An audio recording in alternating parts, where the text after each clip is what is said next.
bring in Edward Lazear, a perfect person to speak to talk about the resignation of Tom Hoenig. Ed Lazear, what does it mean when the great dissenter resigns?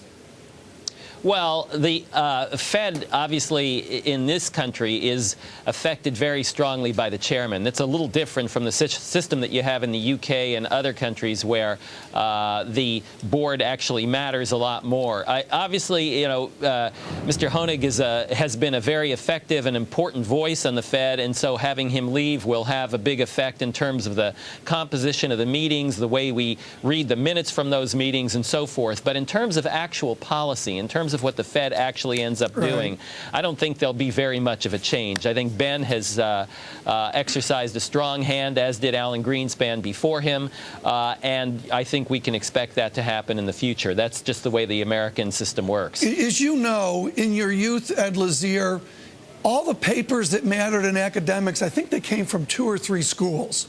And economics is wonderfully spread out. But I would suggest there's a symbolism to having somebody with the tenure of Hoenig from Iowa State, PhD. It's not Harvard, MIT, Harvard, you know, the usual axis, which, you know, you and others deal with every day. How important is it to have an eclectic group of academic universities represented on the Fed? Well, I think it is very important to have different points of view represented. Whether they have to come from different universities is another question. But, you know, certainly the Chicago School of Economics is different from the Harvard School and so forth. So there is heterogeneity within the academic community, even among the best-known universities. But it's certainly good to have people from other places representing different points of view. Again, I think in terms of its impact on Fed policy, I don't think it will be that great. I think the Fed policy has been a reflection primarily of what we think of as establishment economics.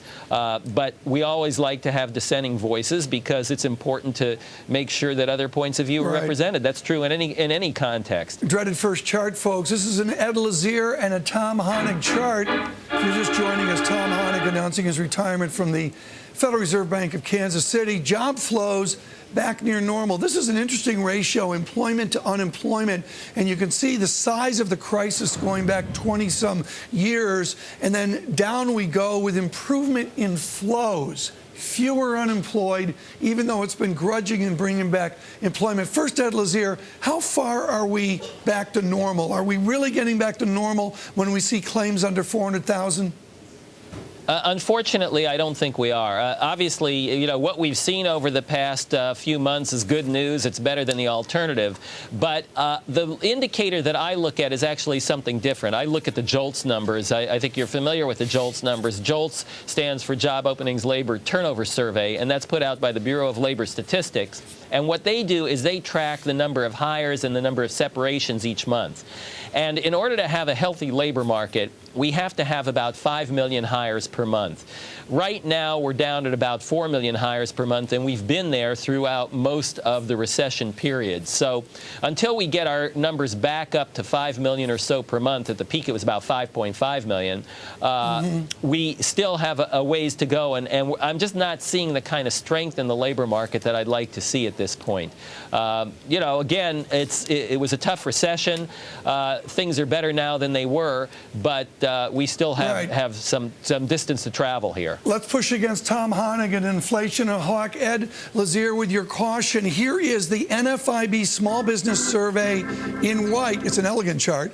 And you've got the ISM manufacturing boom there, that big business job boom. The hawks, Plosser, Lacker, Hoenig, talk about we're getting there. We're through there. We need to worry about inflation, yet small business, Ed Lazear, flat on their back. What does that signal to you? Yeah, I think that is a problem. We haven't seen it trickle down to the rest of the economy yet. We know that profits are high. We know that productivity has been very high. I know one of the things that you worry about a lot, Tom, is the relationship between productivity and the business cycle. We've talked about that before.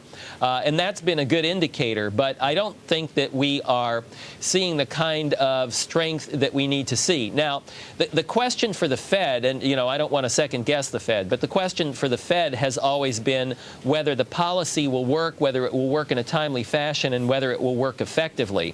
And the Fed policy works, but it tends to work pretty slowly. That was one of the things that we've learned over the past few years. And furthermore, we also know that you don't get that much punch out of it. So I'm not as concerned on the upside in terms of inflation, nor am I as sanguine about the ability of the Fed to stimulate the economy. Let's come back. We're going to come back with Ed Lazear, the former chairman of the President's Council of Economic Advisors. Ed, I want to bring up an op-ed from you from a number of months ago, which I really think shows a deficit angst here. Let's bring it up, folks. Ed Lazear, working at the Hoover Daily, reports spending, not the deficit, is the most important measure of fiscal restraint. A fiscally irresponsible president could balance an out-of-control budget by taxing too much. Where do you cut spending if there's rhetoric about health care and Social Security and very few choices in terms of short-term spending reductions? Well, you just said the right word, Tom. You said short-term, and I think there are two problems. One is the long-term problem, and one is the short-term problem. The long-term problem, the one that's received the most attention, is the Social Security problem. It's the Medicare problem, Medicaid problem as we move into the future. That will not have, even if we were to remedy those problems, fix them up right now quickly, they will not have much of an impact on the current fiscal situation because we're not going to do anything to cut Social Security for current recipients or Medicare for current recipients. That's the kind of stuff that will happen out in the future. They're very important, and in the long run, they're the most important, but they don't do anything to change the picture as we look at it right now. The current picture is primarily a result of big changes in government spending over the past couple of years. We went from a situation where we spent 20 to 21% of GDP through the government to one where we're spending closer to 24, 25% of GDP to the government.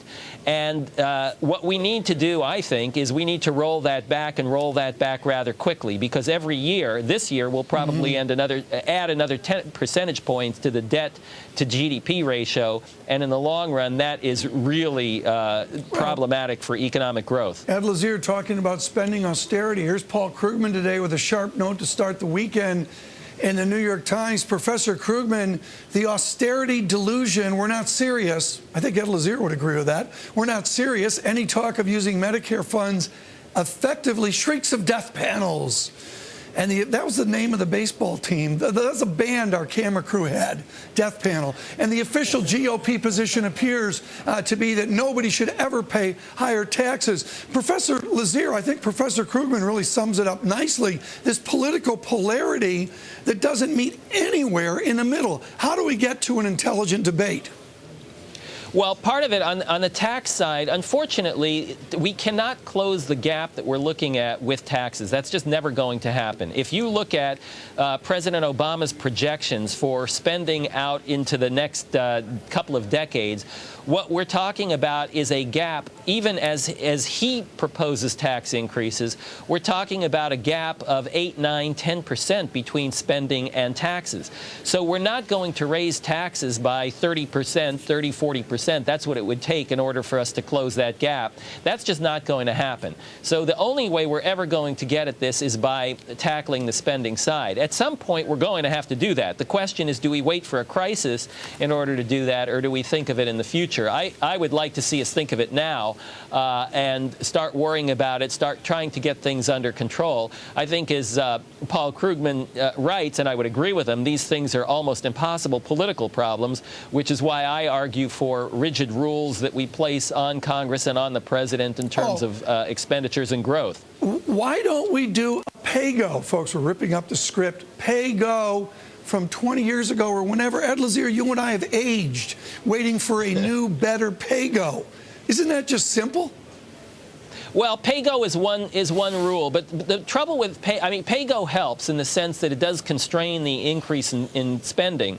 The problem is right now we're already at a very high level of spending. So even if we did pay-go and we said all additional increases in the size of the budget have to go through that, that's not going to solve our problem. Remember, if we use President Obama's numbers, we're talking about a projected desired deficit of something like 4% per year. year when we get into the healthy economy, when the economy recovers. 4% is not sustainable. So pay-go won't do the job. We actually have to roll things back, and we've got to figure out a way to do that. I think there are some ways to do that, but that's clearly the direction in which we need to go. This chart got a huge response yesterday, thanks to our chart team for putting it together. The Great Divide from 03 to 11. Ed Lazear, I took normalized from 2003. Corporate profits is represented by the NEPA series. Up they went, down they went. Boy, have corporate profits recovered. And you see a shocking non-farm payrolls, which has just gone nowhere in 7 years. When does labor, that you study, when does labor get some of that productivity gain? Well, unfortunately, the link between wages and productivity, while it's very, very close over the long run, and the long run isn't actually all that long. It's like 5 years. Unfortunately, in the short run, it's not that close. So you can see all kinds of wiggles in the productivity series that don't show up in the wage series.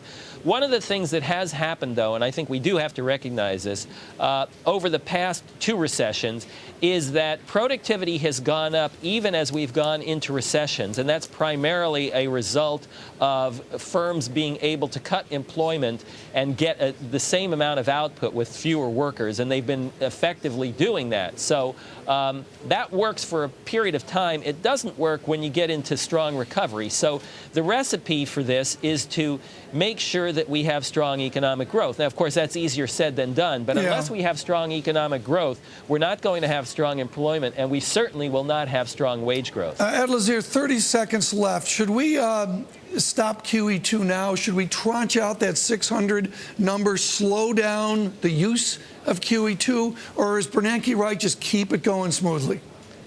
Well, I think at this point, I wouldn't do anything radical. I think Ben has done a pretty good job on this. I've never been a strong fan of QE2. I don't think it's done too much for the economy, but I also don't think it's done too much harm to the economy in the long run. I'm not as worried about the future inflationary impact of QE2 as some of my colleagues. But again, I think it's not a big plus. It's not a big minus. I would just kind of let it die, and I hope we don't do anything beyond that. Super. Ed Lazear, thank you so much. He wants to let QE2 die.